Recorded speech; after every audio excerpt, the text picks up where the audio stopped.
The water was black and cold and wrong, and Mara Calloway had exactly 90 seconds before her lungs gave up the argument. She knew this because she had counted drownings before, back when she worked the docks, and men fell between barges in winter. 90 seconds from the first gulp of river water to the moment the body stopped thrashing.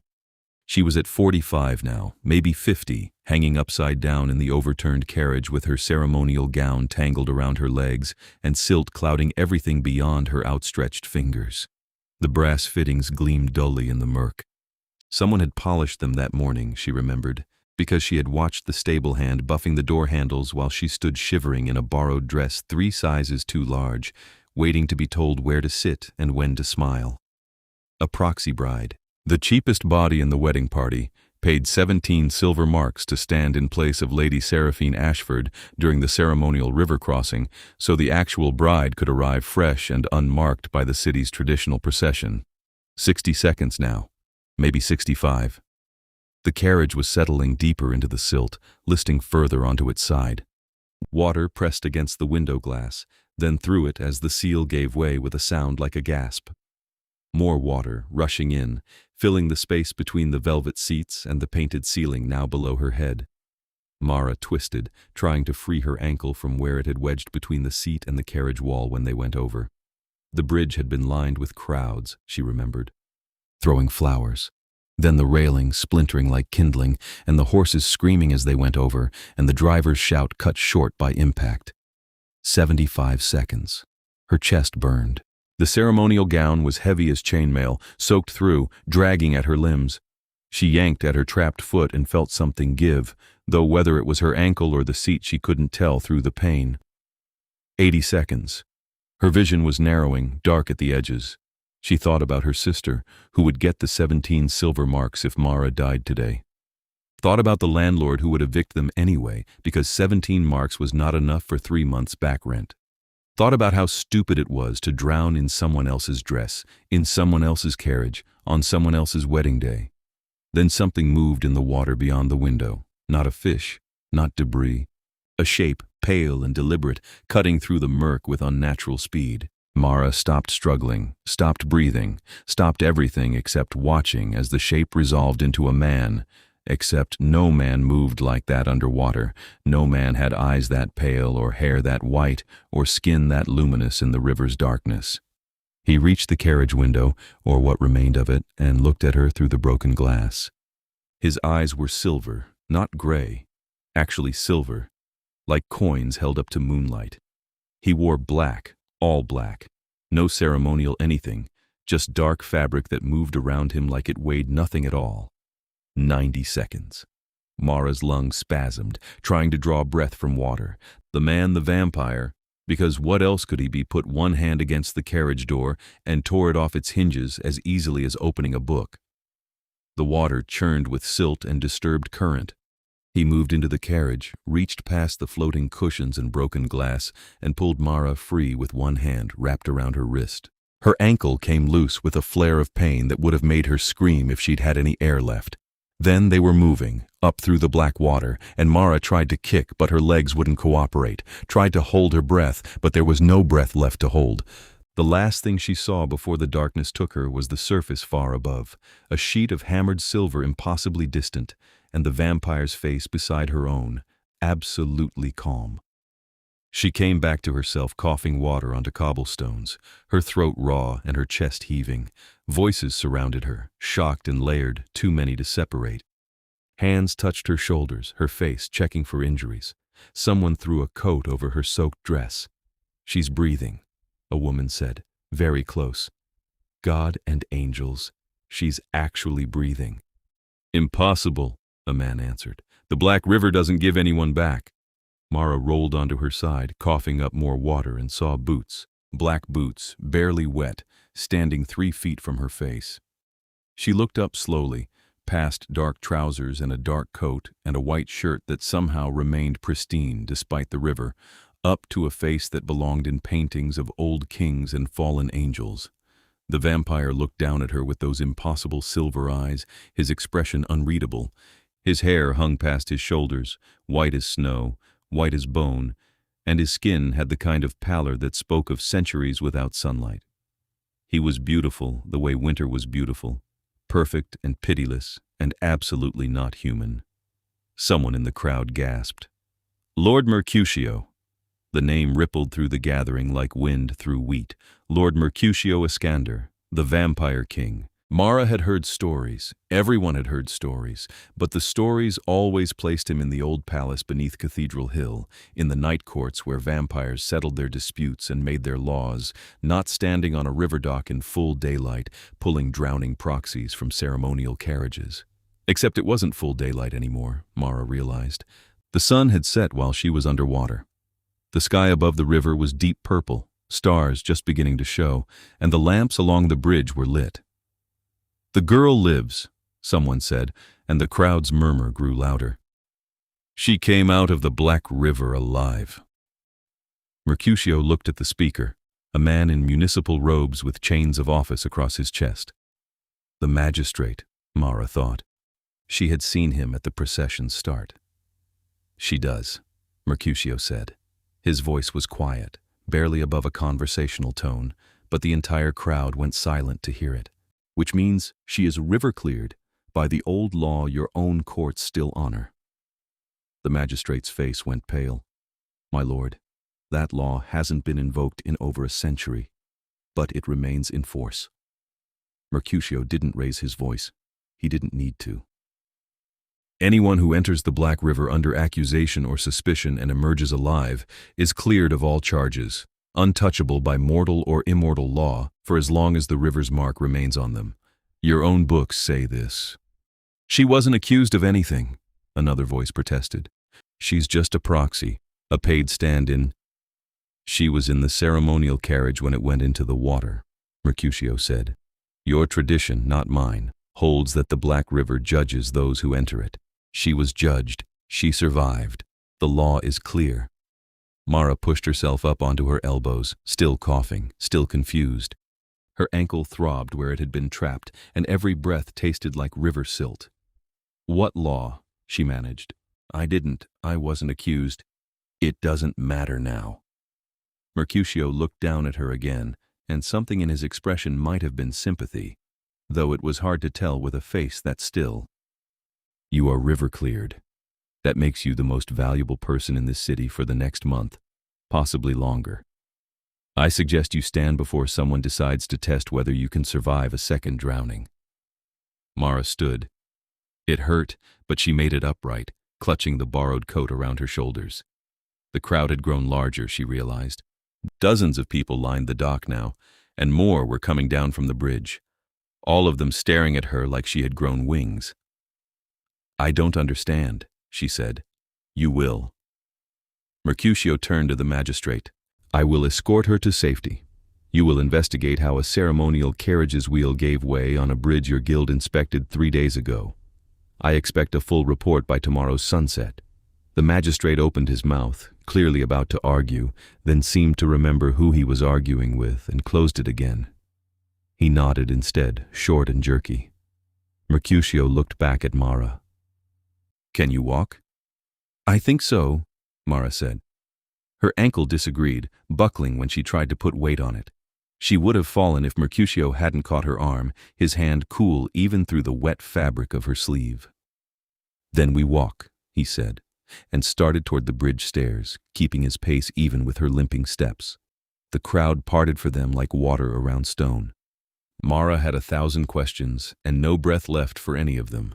She focused on moving, one step and then another, while people whispered and pointed and made signs against evil as they passed. By the time they reached the top of the bridge, her vision was blurring again, and her legs felt like they belonged to someone else entirely.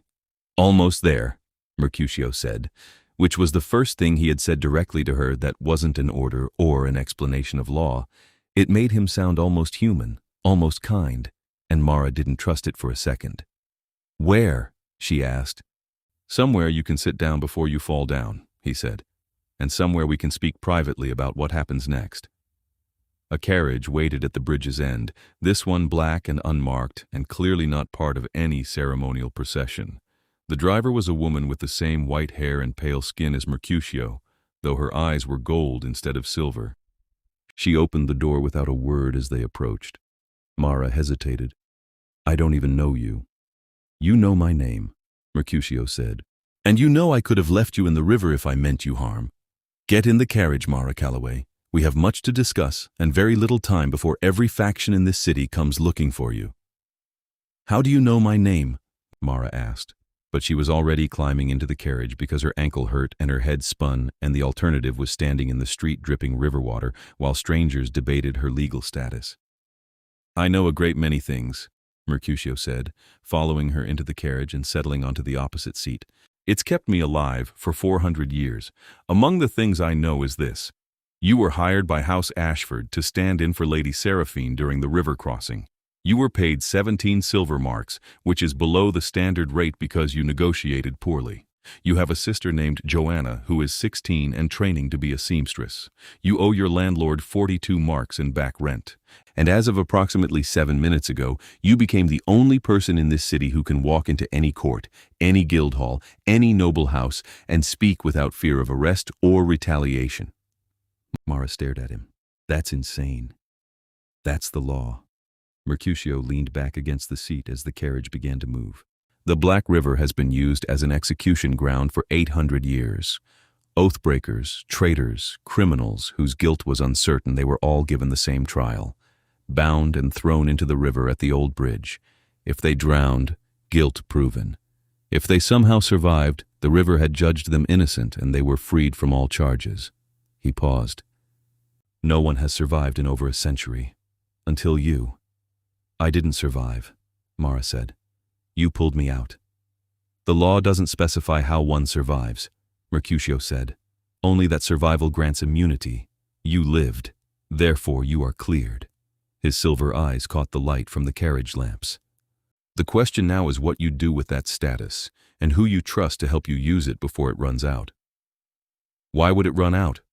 Mara asked, though part of her already knew the answer. "Because the river's mark fades," Mercutio said. "Every time you invoke your immunity, every time you speak in a place where you would normally be silenced, or act where you would normally be forbidden, the protection weakens. Use it too often, and you become ordinary again. Use it wisely, and you can change a great deal in a very short time."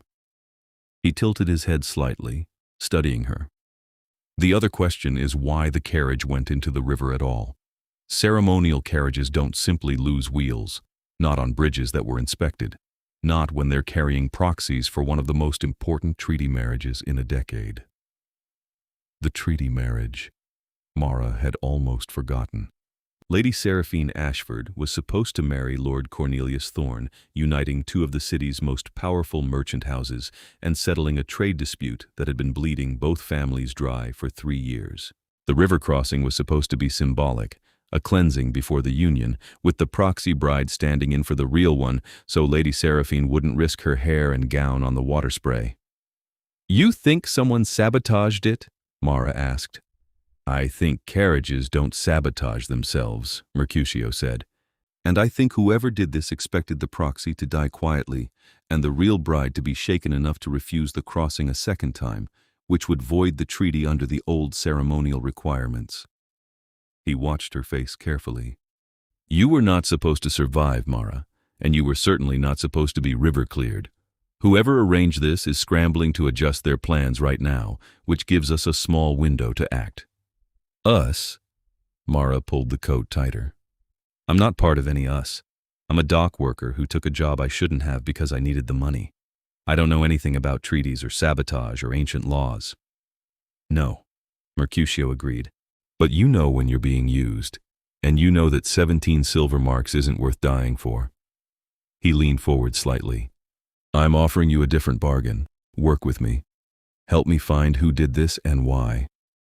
In exchange, I'll make sure you survive long enough to spend whatever's left of your immunity on something that matters to you.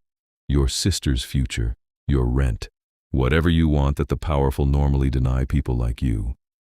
Mara wanted to say no, wanted to jump out of the carriage and run back to her sister and their one-room apartment above the laundry and forget any of this had happened. But she wasn't stupid. She knew what her survival meant now that Mercutio had explained it. Every noble house and guild faction in the city would want to control her, use her, or eliminate her before she became a problem. "Why do you care?" she asked instead. "You're the vampire king. What's a treaty marriage between human merchant houses to you?" "I care about precedent," Mercutio said. "The Black River is a relic of older, crueler times, when my kind and yours worked together to maintain power through fear. If someone is using it for murder now, disguised as ceremony, then the balance we've built over centuries begins to crack. That concerns me." He paused. "And I dislike seeing people drowned for convenience. Call it a quirk of long life." The carriage turned onto a quieter street, away from the river. Mara could see gas lamps and townhouses, the kind of neighborhood where she delivered laundry but never stayed after dark. "Where are we going?" she asked. "My residence in the city," Mercutio said. "You'll be safe there while you decide what to do. I have guest rooms, clean clothes, food that isn't river-flavored, and guards who can keep out anyone who comes asking questions before you're ready to answer them." "And if I don't want to stay?" Mara asked. "Then I'll take you wherever you want to go," Mercutio said simply. "But I recommend against going home immediately. By now, word of your survival has spread. Your landlord knows. Your sister knows. Everyone in your neighborhood knows. They'll all have ideas about how you should use your immunity, and not all of those ideas will benefit you." That was probably true. Mara closed her eyes, trying to think past the exhaustion and the fear and the persistent taste of river silt. Her whole body ached. Her ankle was swelling inside her soaked shoe, and she had just been pulled out of a river by a vampire who apparently wanted to investigate an assassination attempt while she decided how to spend a magical legal status she hadn't asked for and didn't understand. "One night," she said finally. "I'll stay one night. Tomorrow I need to see my sister, and then we figure out what happens next." "Agreed," Mercutio said, and something that might have been approval flickered across his face. The carriage stopped in front of a house that was less a house and more a small mansion, all dark stone and iron gates and windows that reflected the street lamps like cold eyes. The vampire driver opened the door, and Mercutio stepped out first, then offered his hand to help Mara down. His hand was cool and impossibly strong, and Mara tried not to think about how easily he had torn apart the carriage underwater. Tried not to think about how old he was, how many people he had probably killed, how fundamentally inhuman he remained, despite the courtesy and the calm voice. "This way," he said, guiding her up the steps to the front door. It opened before they reached it, revealing a tall woman with white hair bound in a severe braid and eyes like chips of amber. "My lord," she said, inclining her head. "We heard what happened. The staff is preparing the East guest suite." "Thank you, Isadora," Mercutio said. "This is Mara Calloway. She'll be staying with us while certain matters are resolved. Please ensure she has everything she needs." Isadora's amber eyes fixed on Mara with an intensity that made her want to step backward. The river-cleared girl. "Yes, my lord. This way, Miss Calloway." Mara followed her into the house, acutely aware of the water still dripping from her clothes and the muddy footprints she was leaving on the pristine floor. The interior was exactly what she expected from a vampire's residence. Old paintings in heavy frames, furniture that looked like it belonged in a museum, candelabras instead of gas lamps, and shadows in every corner despite the light. "The baths are drawn," Isadora said, leading her up a curved staircase. "Your measurements have been sent to the dressmaker. You'll have appropriate clothing by morning. Lord Mercutio requests that you join him for dinner once you've rested, but there's no obligation if you're too exhausted." "Dinner?" Mara asked. "Do vampires eat dinner?" "Lord Mercutio maintains certain human customs when he has human guests," Isadora said neutrally. "It puts them at ease. The alternative is watching him not eat while you do, which most find unsettling." They reached the second floor, and Isadora opened a door onto a suite of rooms that was larger than Mara's entire apartment. There was a sitting room with velvet chairs, a bedroom with a canopied bed, and through another door she could see a bathroom with a copper tub already steaming. "I'll return with clothes suitable for tonight," Isadora said. "Ring the bell if you need anything else."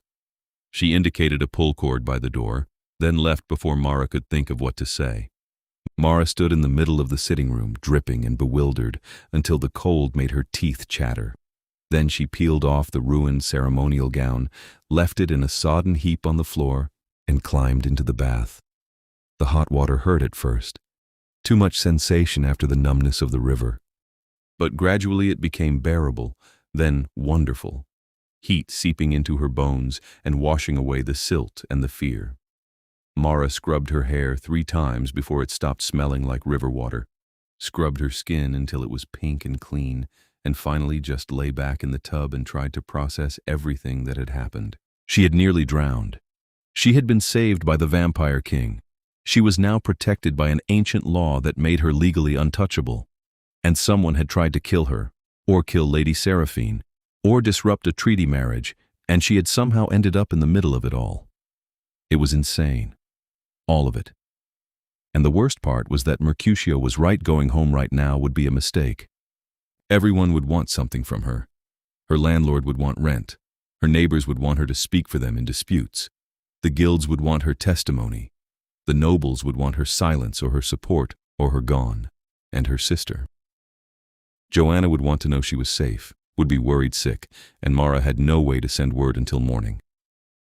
She climbed out of the bath eventually, dried herself with towels softer than anything she had ever owned, and found that Isadora had returned while she bathed. There were clothes laid out on the bed, a simple dress in deep blue, undergarments, stockings, shoes that looked like they might actually fit. All of it clean and dry and blessedly ordinary. Mara dressed, wincing when she had to work the shoe over her swollen ankle. Someone had left a bandage as well, and she wrapped the ankle as tightly as she could stand before attempting the shoes again. A knock at the door made her jump. "Miss Calloway?" Isadora's voice.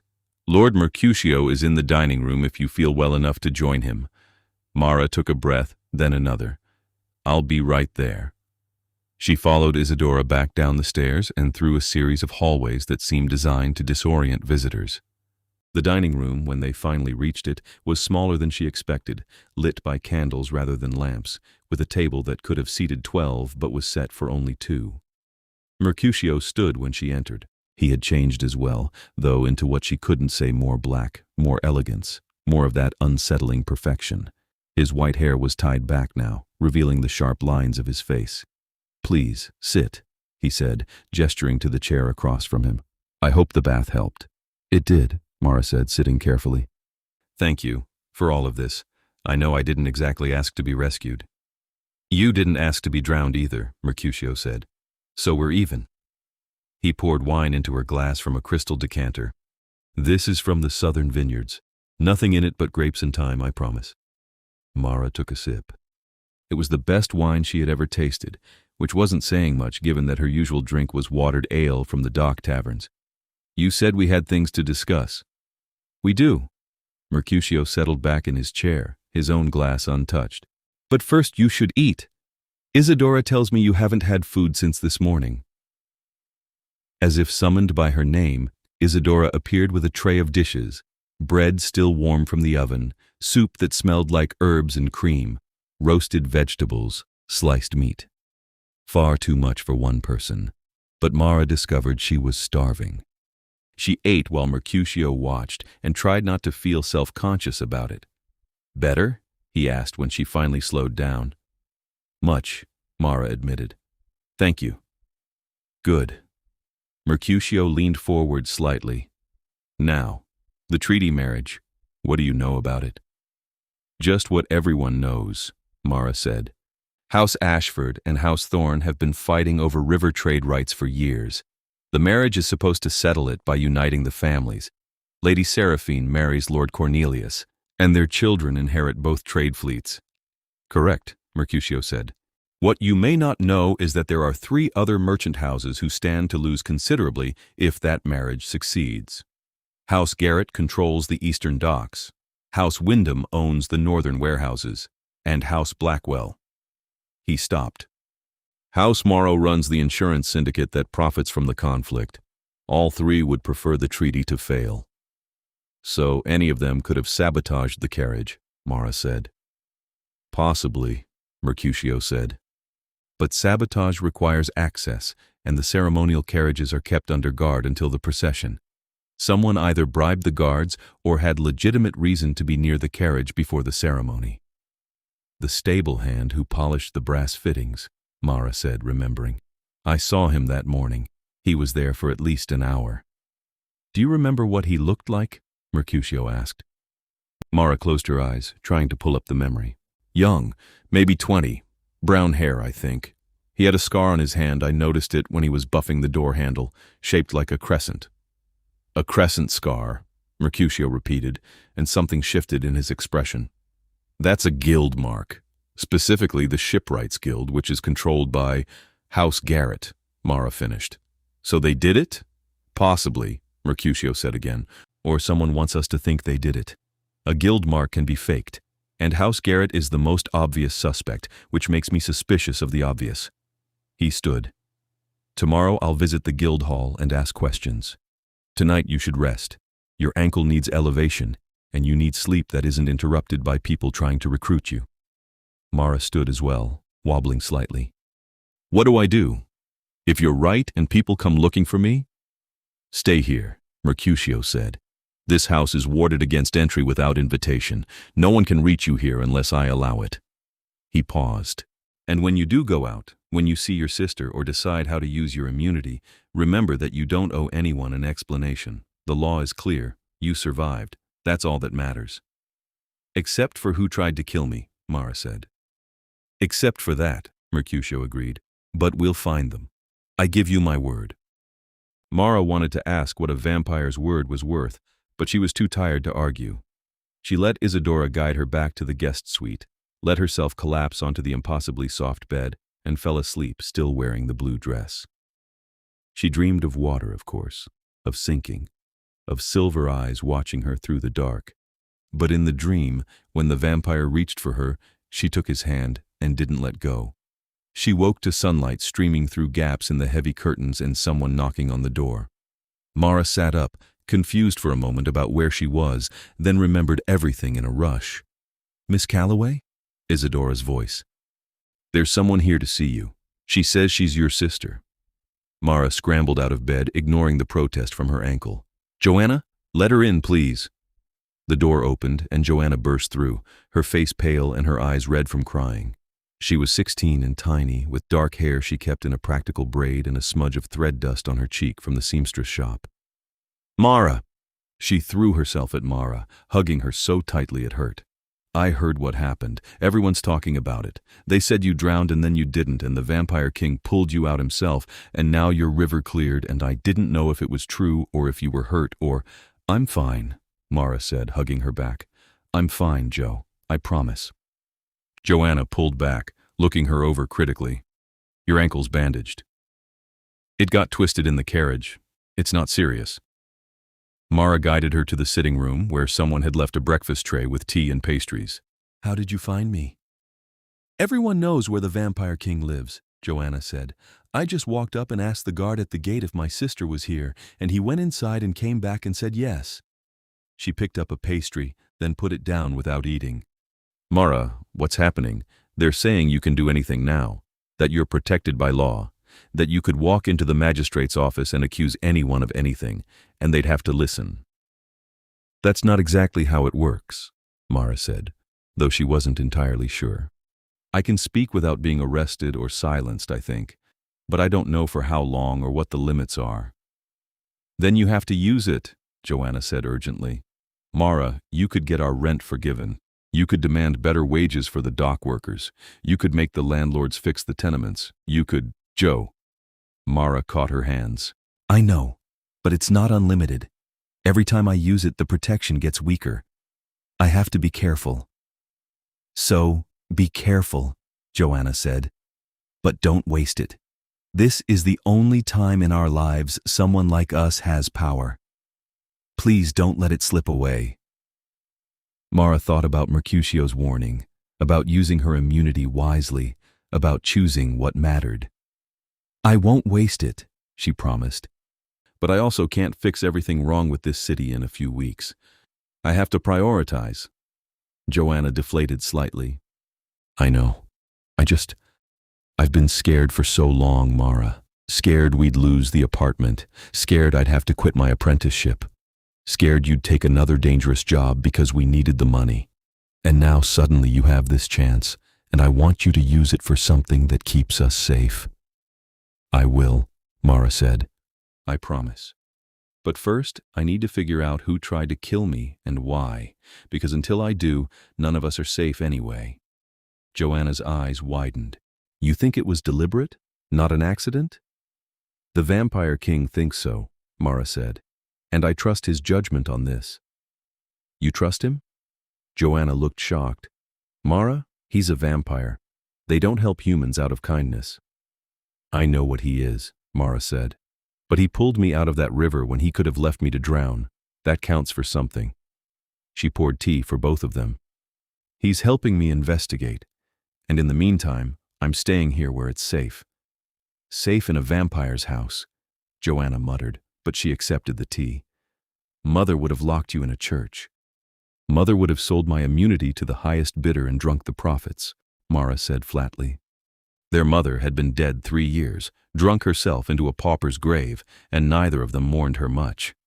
"I'd rather deal with honest vampires than dishonest humans." Joanna smiled despite herself. "Fair point." She sipped her tea, then looked around the suite. "This is nicer than anywhere I've ever been. Are you sure you're safe here?" "Isadora, she's the head of the household staff. She's been nothing but helpful," Mara said. "And Lord Mercutio has been—" She paused, trying to find the right word. "Respectful. He answers my questions. He doesn't order me around. He gave me a choice about staying." "He wants something from you," Joanna said. "They always want something." "He wants to find who sabotaged the carriage," Mara said. "And yes, he probably has his own reasons for caring about that. But our interests align right now, so I'm working with him." Joanna studied her sister's face for a long moment. "You like him." "I don't even know him," Mara protested. "But you like him," Joanna insisted. "I can tell. You get this look when you talk about him, like you're trying to solve a puzzle." "He is a puzzle," Mara said. "He's 400 years old, and he rules the vampire courts, and he speaks like he's reading from a book, but then he says things that are almost kind, and I don't know what to make of any of it." "Maybe don't make anything of it," Joanna suggested gently. "Maybe just let him help you solve the murder thing and then go back to our regular lives." "Maybe," Mara agreed, but she didn't believe it even as she said it. Going back to regular life seemed impossible now, like trying to fit into a dress 3 sizes too small. Everything had changed the moment she went into that river. They talked for another hour about Joanna's apprenticeship and the neighbors and the rent, until Isadora knocked and said that Lord Mercutio requested Mara's presence in his study when she was available. Joanna left with promises to visit again soon, and Mara changed into another dress someone had left for her, this one, a practical gray that wouldn't show dock dust if she needed to go out. Then she let Isadora guide her through the mansion's maze of corridors to a room lined floor to ceiling with books. Mercutio stood by the window, backlit by sunlight filtered through heavy drapes. He turned when she entered. "Your sister is well?" he asked. "Worried," Mara said. "But, well." "Good." Mercutio gestured to a pair of chairs near the fireplace. "I have news from the Shipwrights Guild. The young man with the crescent scar is named Thomas Garrett, nephew to Lord Howard Garrett." Mara sat down heavily. "So House Garrett did do it?" "Not necessarily," Mercutio said. "Thomas Garrett is also known for significant gambling debts and a tendency to take bribes. He could have been paid by anyone to sabotage the carriage. The question is, who paid him and why?" "Can we ask him?" Mara said. "We could," Mercutio said carefully, "if he hadn't disappeared. He didn't return to the guild hall after the ceremony. His room at his uncle's house is empty, and his usual haunts haven't seen him in 2 days." "Someone's covering their tracks," Mara said. "Or Thomas realized he had killed the wrong person and fled before he could be questioned," Mercutio said. "Either way, he's our best lead and he's gone." He leaned back in his chair. "Which means we need to approach this from another angle. The treaty marriage proceeds in 5 days. Lady Seraphine will have to attempt the river crossing again, this time without a proxy. They can't make her do that, Mara said. Not after what happened. They can and they will, Mercutio said. The ceremonial law is clear. Both parties must cross the Black River before the marriage can be sanctified. If Lady Seraphine refuses, the treaty is void and the families return to conflict. Then she's in danger, Mara said. If someone sabotaged it once, they'll try again. Exactly, Mercutio said, which is why I've requested an audience with both families, to propose additional security for the crossing and to ask some pointed questions about who benefits from failure. He paused. I'd like you to attend. Mara stared at him. Why? Because your river cleared, Mercutio said, which means you can ask questions that would normally be considered offensive or accusatory without consequences. You can push where I cannot, and you can observe reactions in a way that a vampire king asking the same questions never could. You want to use my immunity, Mara said slowly. I want to use the opportunity we've been given, Mercutio corrected. But only if you agree. This is your choice, Mara. Always your choice. Mara thought about Joanna's words, about using her immunity for something that mattered, about not wasting this chance. If she helped find the saboteur, if she helped protect Lady Seraphine, maybe the treaty would succeed and the fighting would stop and the dock workers would stop getting caught in trade disputes that killed people. When is the audience? She asked. Tomorrow evening, Mercutio said. At House Ashford, both families will attend, along with representatives from the other merchant houses. So everyone who might want the treaty to fail will be in one room, Mara said. Exactly, Mercutio said, and something that might have been approval flickered in his silver eyes. It should be illuminating. Or deadly, Mara muttered. I'll be there, Mercutio said quietly. No one will harm you while you're under my protection. I give you my word on that. You keep giving me your word, Mara said. What does that mean exactly? For a vampire? Mercutio was silent for a moment, considering. It means I will keep my promise or die trying, he said finally. Vampires live long enough to understand that reputation is everything. If I break my word to you, it becomes known. Other vampires lose trust. Humans lose trust. And trust is the only thing that keeps our two societies from tearing each other apart. He met her eyes. So when I say I will protect you, Mara Calloway, I mean it with the full weight of 400 years of keeping promises. Mara believed him, which was probably foolish, but she believed him anyway. Then I'll attend your audience, and I'll ask your questions, and we'll see what truths shake loose. Thank you, Mercutio said, and he sounded like he meant it. They spent the rest of the day preparing. Mercutio explained the power dynamics between the merchant houses, the history of the trade disputes, the personalities of the key players. Mara listened and asked questions and tried to memorize names and connections until her head spun. By evening she was exhausted again, and Mercutio sent her to dinner with instructions to rest. But Mara found she couldn't rest, couldn't stop thinking about the audience, about what might happen, about how to use her questions wisely. She was still awake, sitting in the guest suite's window seat and watching the city lights, when someone knocked on her door. Come in, she called, expecting Isadora. Instead, Mercutio entered, carrying 2 glasses and a bottle of the same wine from dinner the night before. You're still awake, he observed. Couldn't sleep, Mara admitted. Nor I, Mercutio said, though in my case, sleep is optional. He offered her one of the glasses. I thought you might want company, or at least a distraction from worry. Mara accepted the glass. Do you often visit your guests' rooms at night? Never, Mercutio said. But you're not really a guest, are you? You're an ally. And allies should be honest with each other. He settled into the chair across from the window seat. So I'll be honest. Tomorrow will be difficult. The merchant houses will test you. They'll try to discredit you or intimidate you or buy you. And you'll have to navigate all of that while maintaining your immunity's mystique. No pressure, Mara said dryly. You can handle it, Mercutio said with absolute confidence. You survived drowning. You survived meeting me. You'll survive a room full of merchants. Why did you pull me out? Mara asked suddenly. The truth. You could have let me drown. One less complication for you. Mercutio looked at her for a long moment, his silver eyes reflecting the city lights. Because I remember drowning, he said finally. I was turned in the river 400 years ago, held underwater until I died and came back as something else. I remember the cold and the dark and the certainty that I was going to die alone. He paused.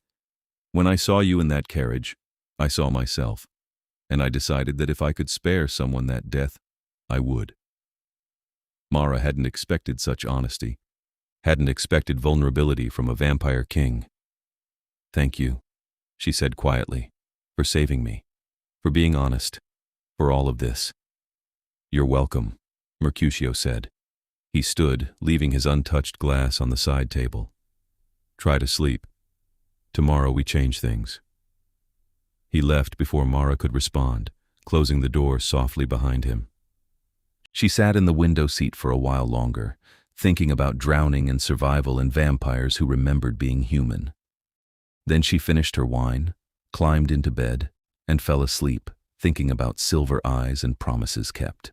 The next evening, Mara wore a dress that Isadora said was appropriate for merchant house audiences. Deep green with black trim, elegant but not ostentatious.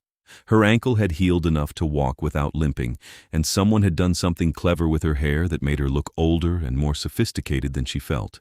Mercutio wore black, as always, but formal black with silver embroidery that caught the light. His white hair was unbound, falling past his shoulders like a waterfall. Together they made an odd pair, the vampire king and the river-cleared dock worker, but Mara found she didn't mind being odd if it meant walking beside someone who treated her like an equal. The carriage ride to House Ashford's estate took 20 minutes through the wealthy quarter of the city. Mara watched the streets change from commercial to residential to opulent until they stopped before gates that probably cost more than her entire neighborhood. Remember, Mercutio said as the carriage door opened, you are river-cleared. They cannot touch you legally, and I will not let them touch you any other way. Mara nodded and let him help her down from the carriage. The Ashford estate was everything she expected from merchant royalty. Marble floors, crystal chandeliers, paintings of stern ancestors, and servants in livery who looked through her like she was transparent. They were led to a reception room where at least 30 people mingled with wine glasses and careful expressions. Lady Seraphine Ashford stood near the fireplace, a tall woman in her mid-20s with blonde hair arranged in elaborate curls. She saw Mercutio enter and immediately crossed to them. Lord Mercutio, she said, her voice tight with stress. Thank you for coming. And you must be Miss Calloway. I owe you my life, I think. If you hadn't been in that carriage, it would have been you, Mara finished. I'm glad to help prevent a second attempt. If there is a second attempt, a new voice said. Lord Cornelius Thorne approached, a lean man with dark hair and calculating eyes. Perhaps it was simply an accident, a wheel poorly maintained. The bridge was inspected 3 days ago, Mercutio said mildly. The carriage 2 days ago, and yet the wheel came off at precisely the right moment to send the carriage over the side. Remarkable coincidence. Lord Cornelius's expression didn't change.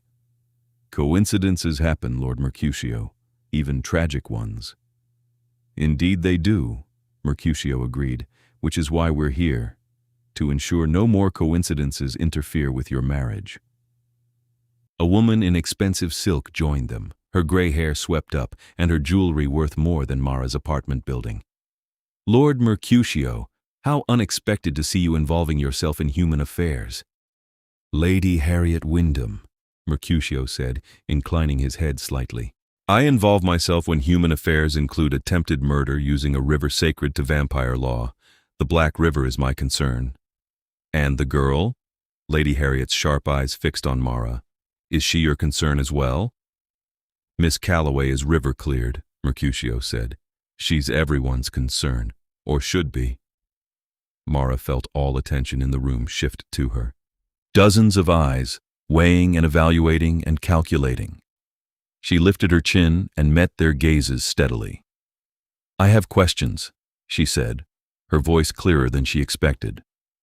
About the carriage, about the ceremony, about who benefits if the treaty fails. Bold questions from a dock worker, a man said from across the room. Lord Howard Garrett, Mara realized, recognizing him from Mercutio's descriptions, Thomas's uncle.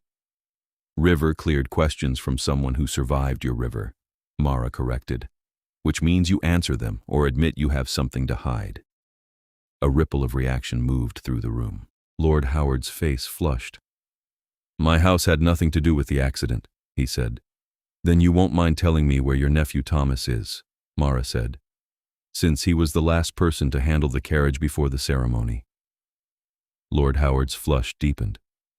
Thomas is traveling on family business. Convenient timing, Mara said, since he's also wanted for questioning about sabotage. You accuse my nephew with no evidence, Lord Howard snapped. I observed that he disappeared immediately after the incident, Mara said. I observed that he had access to the carriage. I observed that your house loses valuable dock contracts if the treaty succeeds. And I ask questions. That's not accusation. That's investigation. Mercutio touched her elbow lightly, a warning to ease back. Mara took a breath. I don't want to accuse anyone, she said, softer now. I want to prevent Lady Seraphine from dying when she attempts the crossing in 4 days. If any of you know something, if any of you saw something unusual or heard rumors or noticed anything wrong, now is the time to speak. Silence. Then Lady Seraphine cleared her throat. I received a letter, she said quietly. 3 days before the ceremony. Anonymous. It said that the river crossing was dangerous, and I should refuse it. Why didn't you mention this before? Lord Cornelius demanded. Because I thought it was wedding nerves, Lady Seraphine said. Brides receive all sorts of odd letters before important ceremonies. But now, she looked at Mara. Now I think someone was warning me, or threatening me. I'm not sure which. Do you still have the letter? Mercutio asked. In my room, Lady Seraphine said. I'll fetch it. She left, and the room erupted into conversation. Mara found herself surrounded by merchants asking questions, making offers, testing her immunity's limits. She answered carefully, revealing nothing, until Mercutio stepped closer and the crowd gave them space. Well done, he murmured. You rattled them. Lord Howard knows more than he's saying, Mara said quietly. Did you see his face when I mentioned Thomas? I did, Mercutio said. We'll speak with him privately after this. Lady Seraphine returned with a folded paper. Mercutio took it, opened it, and read. His expression didn't change, but something in his stillness told Mara the letter was important. May I? She asked. He handed it to her. The writing was careful, almost formal. Lady Seraphine, the river crossing is a trap. Refuse it and preserve your life. The treaty can be signed without the old ceremonies. Do not trust the proxy. Do not trust the bridge. They knew, Mara said. Whoever wrote this knew the carriage would fail. Or arranged it, Mercutio said. He looked at Lady Seraphine. Have you shown this to anyone else? No, she said. Should I have? No, Mercutio said. In fact, I recommend you tell no one else about it. Mara and I will investigate the writing and the paper. He folded the letter carefully. In the meantime, I suggest we discuss security for the actual crossing. I propose vampire guards in addition to your human ones, and a thorough inspection of the bridge and the carriage the morning of the ceremony. Vampire guards? Lord Cornelius looked skeptical. That's unusual. So is sabotage disguised as ceremony, Mercutio said. I'm offering protection that cannot be bribed or intimidated. Accept or refuse, but make the choice understanding that another incident will destroy more than your treaty. Lady Seraphine and Lord Cornelius exchanged glances. Then Lady Seraphine nodded. We accept, she said. Thank you, Lord Mercutio.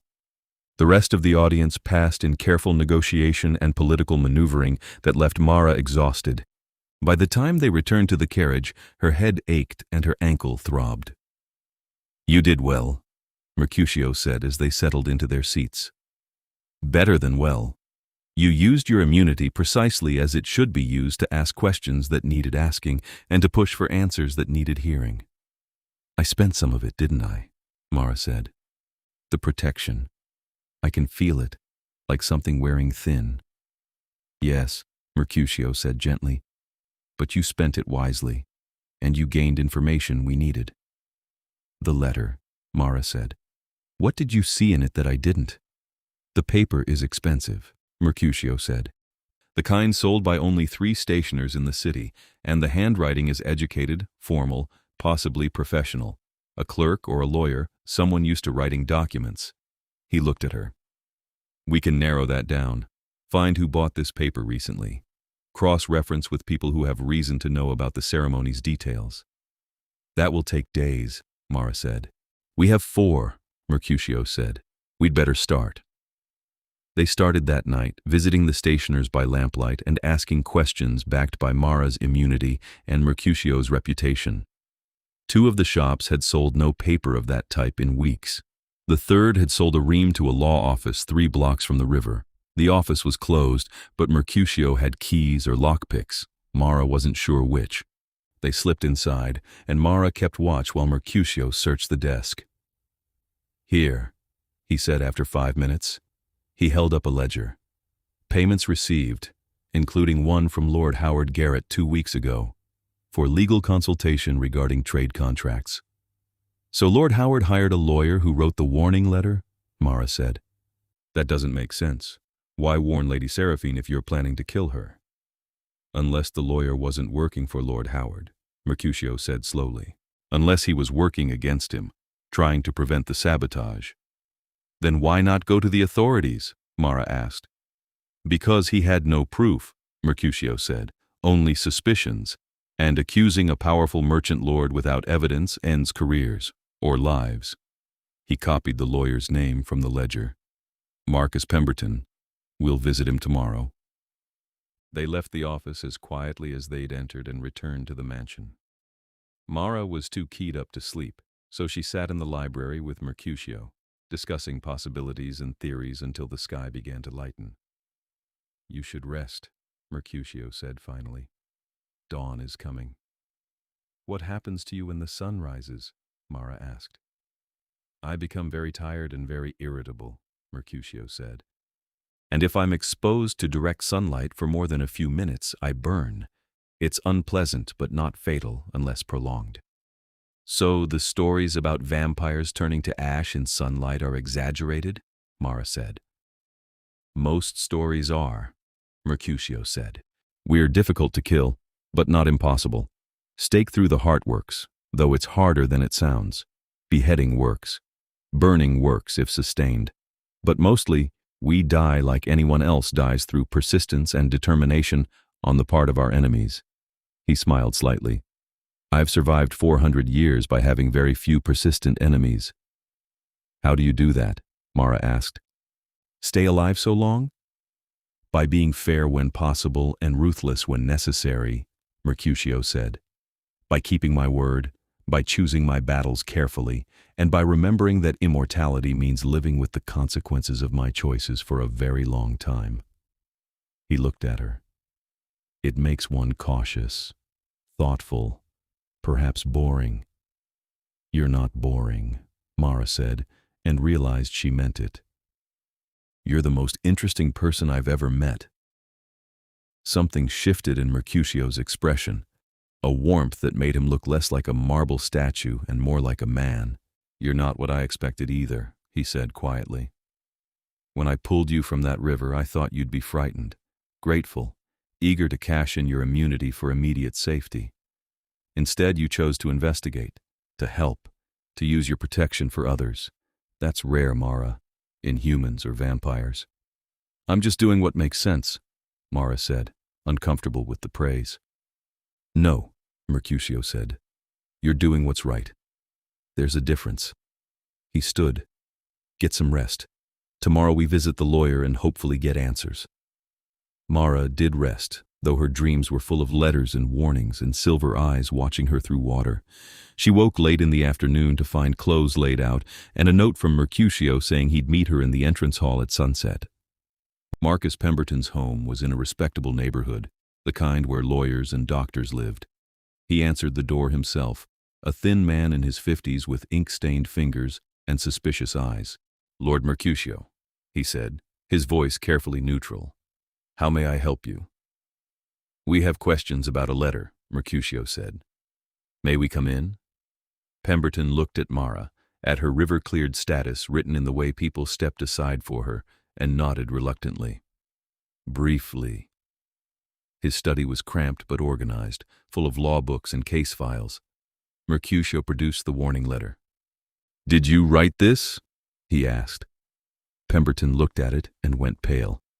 Where did you get that?" "Lady Seraphine Ashford received it before the river ceremony," Mercutio said. "The ceremony where someone sabotaged the carriage. I need to know what you know, Mr. Pemberton, and I need to know now." Pemberton sat down heavily. "I didn't want anyone to die," he said. "I swear I didn't. When Lord Howard came to me asking about the legal implications of a failed treaty ceremony, I thought it was hypothetical.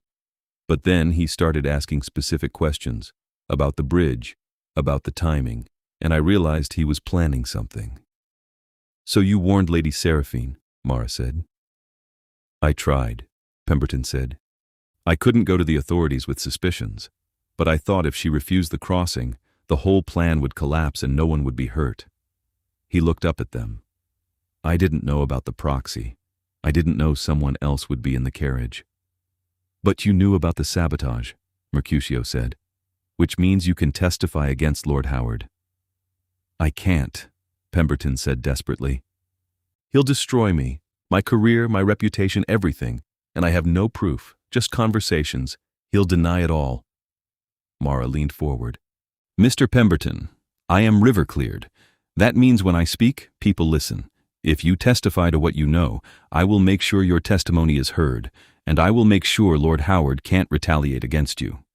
"You can't promise that," Pemberton said. "Actually, I can," Mara said. "For the next few weeks I have more legal protection than anyone in this city, and I can extend some of that protection to you if you help us stop Lord Howard before Lady Seraphine dies in 4 days." Pemberton looked between them, weighing his options. "If I testify, I want it in writing. Protection, guaranteed employment regardless of what House Garrett does, and immunity from any charges of conspiracy for not coming forward sooner." "Done," Mercutio said. "I'll have the documents drawn up tonight. Tomorrow you'll give a deposition to the magistrate in Mara's presence, and in 3 days we'll present evidence to both families before the ceremony." "Lord Howard will know it was me," Pemberton said. "Lord Howard will be facing charges of attempted murder," Mercutio said. "He'll have larger concerns than a lawyer's testimony." They left with Pemberton's reluctant agreement and returned to the mansion. Mercutio spent the evening arranging legal documents while Mara tried to process everything they'd learned.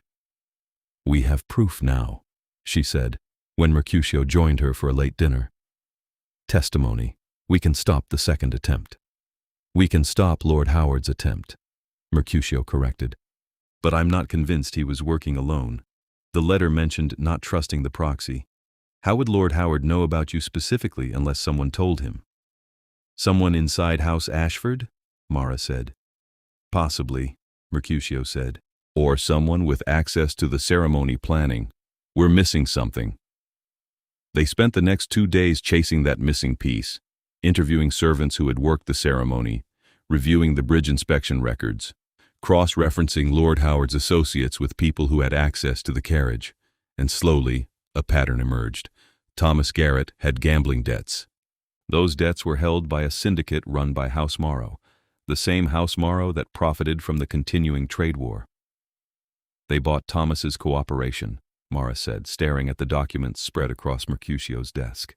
"House Morrow paid off his debts in exchange for sabotaging the carriage, and they used Lord Howard as a cover, letting him think he was in control while they pulled the strings."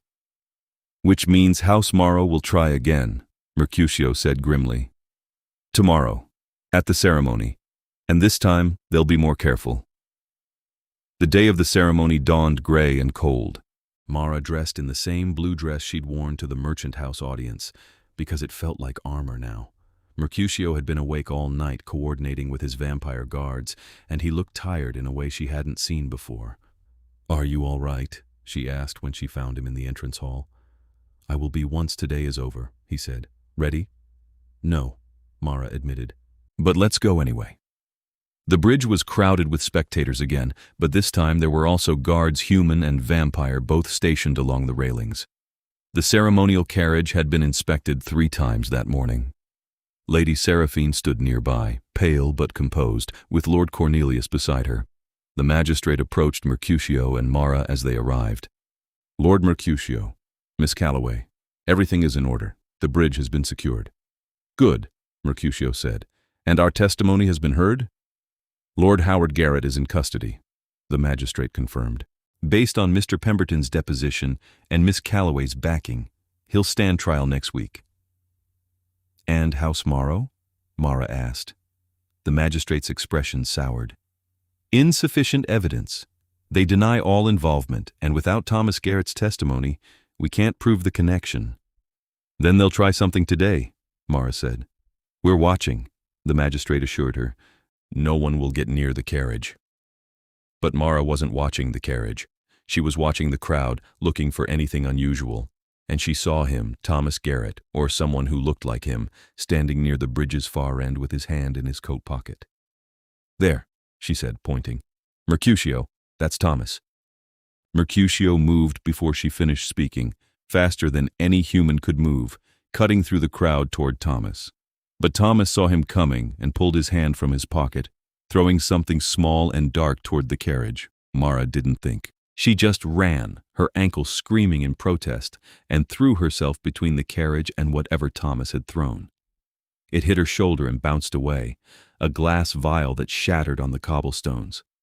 Fire erupted where the vial broke, alchemical fire that burned green and hot. Mara stumbled backward, her dress sleeve smoking, and someone grabbed her and dragged her away from the flames. "Are you hurt?" Mercutio's voice, urgent and close. He'd left Thomas to the guards and come back for her. "I'm fine," Mara gasped. "The carriage is intact," Mercutio said. "Thanks to you. That fire would have ignited the whole thing." Guards surrounded Thomas now, wrestling him to the ground. Lady Seraphine stood frozen, staring at the green flames. Lord Cornelius was shouting for water. Mara looked at her shoulder, at the burned fabric and the red skin beneath. It hurt, distantly, but her body seemed more interested in shaking than processing pain. "You're not fine," Mercutio said, examining her shoulder. "Isadora!" The vampire woman appeared from somewhere in the crowd. "My lord." "Take Mara back to the house, call the doctor. I'll finish here." He looked at Mara. "You saved them. You saved the treaty. Now let someone take care of you." Mara wanted to argue, wanted to stay and see the ceremony through, but the shaking was getting worse and the pain was starting to register. She let Isadora guide her to a carriage, let herself be taken back to the mansion, let the doctor examine her burn and apply salve and bandages. By the time Mercutio returned that evening, she was sitting up in bed, her shoulder wrapped and her head clearer. "How did it go?" she asked as he entered the guest suite. "The ceremony proceeded without further incident," Mercutio said. "Lady Seraphine and Lord Cornelius are married. The treaty is signed. House Garrett and House Morrow are both facing charges. And Thomas Garrett is talking, trying to reduce his sentence by naming everyone involved." He sat in the chair by her bed. "You did it, Mara. You used your immunity to expose the conspiracy and prevent a murder. The river's mark has faded almost entirely, but you spent it saving lives." "So I'm ordinary again," Mara said. "You were never ordinary," Mercutio said quietly. "But, yes, your legal protection is gone, which means you're vulnerable again." He paused. "I have a proposal." "Another one?" Mara asked, smiling despite the pain. "Stay here," Mercutio said. "Not as a guest, as part of my household. I need someone I trust who understands both human and vampire politics. Someone brave enough to ask hard questions and clever enough to find answers. Someone who throws herself in front of alchemical fire to save strangers." He met her eyes. "I'm offering you a position, and if I'm reading this correctly, I'm offering more than that." Mara's breath caught. "More?" "I've lived 400 years without feeling much of anything," Mercutio said. "Without wanting much beyond peace and order and the next century. But watching you these past weeks, seeing you risk everything for people who wouldn't do the same for you, Choosing kindness when you could have chosen safety. It woke something in me I thought I'd lost when I drowned in that river. He reached for her uninjured hand. I care about you, Mara Calloway. Far more than I should. Far more than is wise for either of us, but I can't seem to help it. I care about you too, Mara said, her voice barely above a whisper. I know I shouldn't. I know it's complicated and probably impossible, but I care about you. Then stay, Mercutio said. Let me court you properly. Let me show you that vampires can love as deeply as they hate, that immortality doesn't mean loneliness, that you and I might build something together that lasts. My sister, Mara said. I can't leave her. Bring her here, Mercutio said immediately. There's room. She can continue her apprenticeship. You can both be safe and provided for while we figure out what this is between us. You'd do that? Mara asked. Take on both of us? I'd do considerably more than that if you asked, Mercutio said. I'm 400 years old, Mara. I've seen empires rise and fall. I've survived plagues and wars and the slow erosion of everything I once knew, and none of it has ever felt as important as making sure you're safe and happy and willing to stay with me. Mara should have been frightened, should have been cautious, should have remembered that he was a vampire and she was human, and the gap between them was measured in centuries and species. But all she felt was certain. Yes, she said. I'll stay. We'll both stay, Joanna and I, and we'll figure this out together. Mercutio smiled, genuine and warm, and leaned forward to kiss her forehead. Thank you, he said against her skin. I promise I will spend however long we have making sure you never regret this choice. They told Joanna the next day. She was skeptical at first, worried about Mara's safety, worried about vampire politics and immortal complications. But then she saw how Mercutio looked at her sister and how Mara looked back, and she softened. Fine, she said. But if you hurt her, vampire king or not, I will find a way to make you regret it. I would expect nothing less, Mercutio said seriously. You're her family, her protection. I respect that. They settled into a strange new rhythm over the following weeks. Joanna took the smaller guest suite and continued her seamstress training, traveling to the shop by day and returning to the mansion at night. Mara worked with Mercutio, learning the intricacies of vampire law and human politics, becoming his liaison to the mortal world and his advisor on matters that required a human perspective. And slowly, carefully, they built something between them that was more than alliance and deeper than friendship.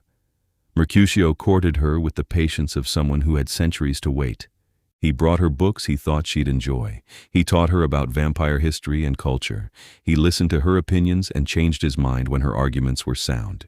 He never pushed, never demanded, never expected more than she was willing to give. But Mara found she wanted to give more. Wanted his company and his conversation, and the way he looked at her like she was the most fascinating person he'd ever met. Wanted the cool touch of his hand, and the rare warmth of his smile, and the feeling of being seen completely, without judgment or expectation. 3 months after the river ceremony, Mercutio asked her to dinner in a part of the mansion she'd never visited, a private garden hidden behind the main house, full of night-blooming flowers and hanging lamps. It's beautiful, Mara said, turning slowly to take it all in. I designed it 200 years ago, Mercutio said. For someone I cared about who never got to see it finished. She died before the first flowers bloomed. He took Mara's hand. I've kept it maintained all this time, waiting for someone worth sharing it with. Mercutio, Mara said softly. I love you, he said, simple and direct. I've loved you since you woke up coughing river water and looked at me like I was a problem to solve rather than a monster to fear. I've loved you through every conversation and every investigation and every moment you chose kindness when cruelty would have been easier. And I will love you for as long as you'll let me, whether that's 50 years or 500. 500? Mara asked, her heart racing. If you wanted, Mercutio said carefully. Vampires can turn humans they love. It's a choice, not an accident. And it's permanent. You would have to want it, have to choose it freely. But if you wanted forever with me, I would give it to you.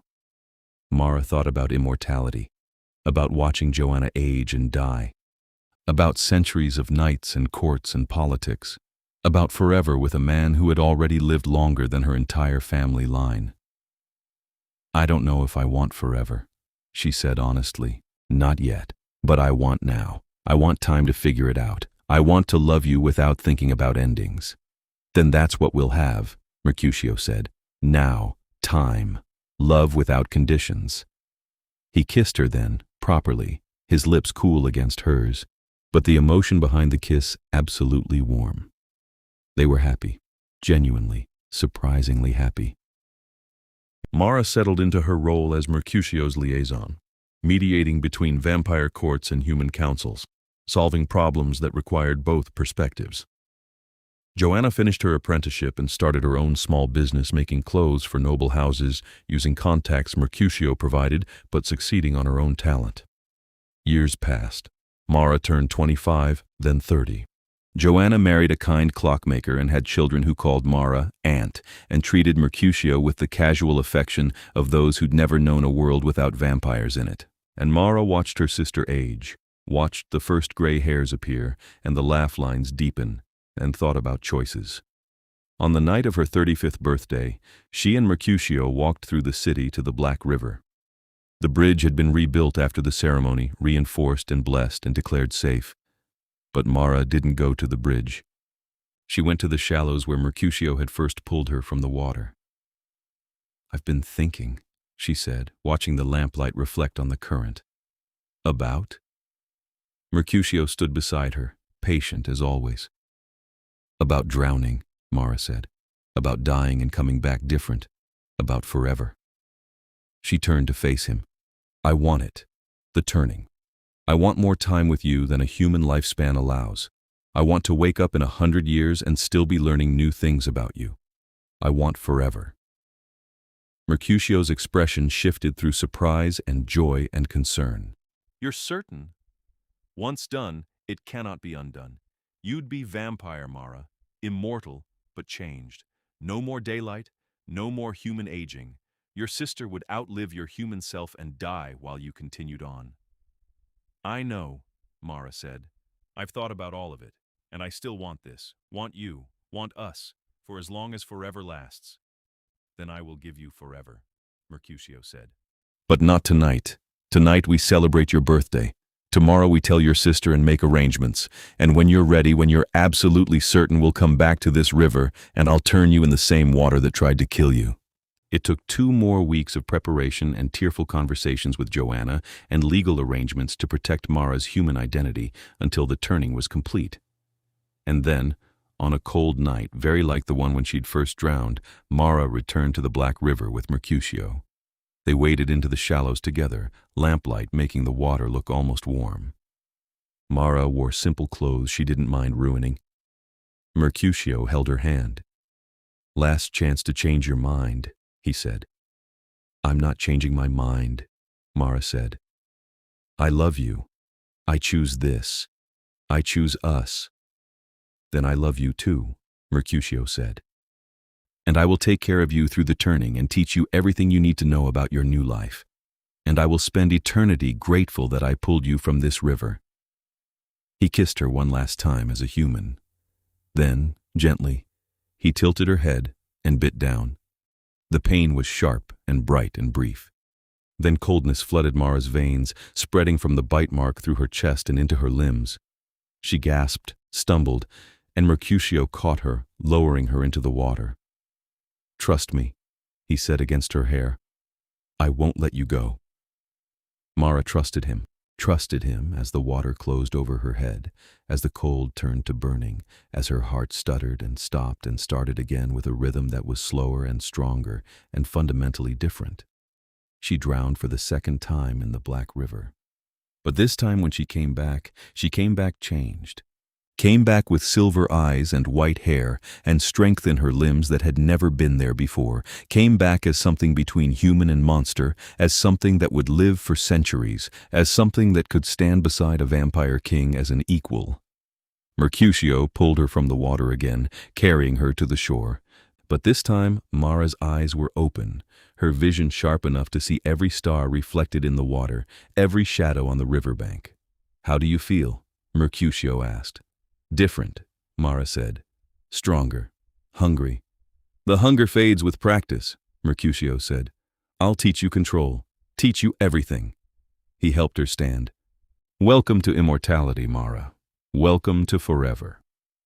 They returned to the mansion as the sky began to lighten, and Mara experienced her first sunrise as a vampire, the sudden overwhelming exhaustion that came with dawn, the need to seek darkness and sleep. Mercutio guided her to their shared chambers, helped her out of her wet clothes, and held her as they both surrendered to the daylight rest. When Mara woke that evening, she woke to a new world. Colors were sharper, sounds were clearer.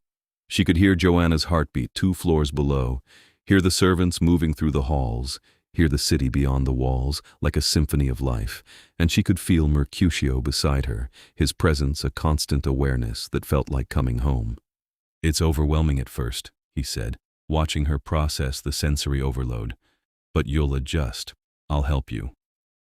He did help her, taught her to hunt ethically, taking only what she needed from willing donors, taught her to move with vampire speed and grace, taught her the laws and customs of the night courts.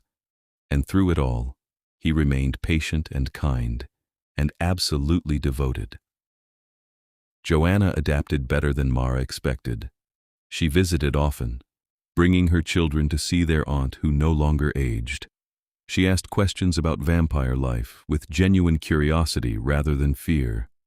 And before she died at the age of 73, she made Mara promise to take care of her grandchildren and great-grandchildren the way Mara had always taken care of her.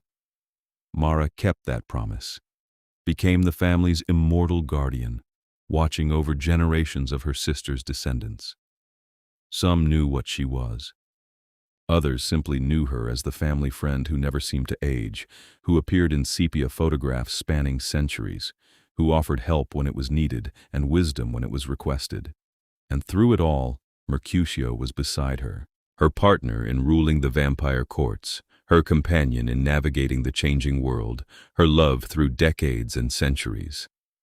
They returned to the Black River every year on the anniversary of her turning, wading into the shallows at midnight to speak private vows in the water that had tried to kill her and ended up giving her everything.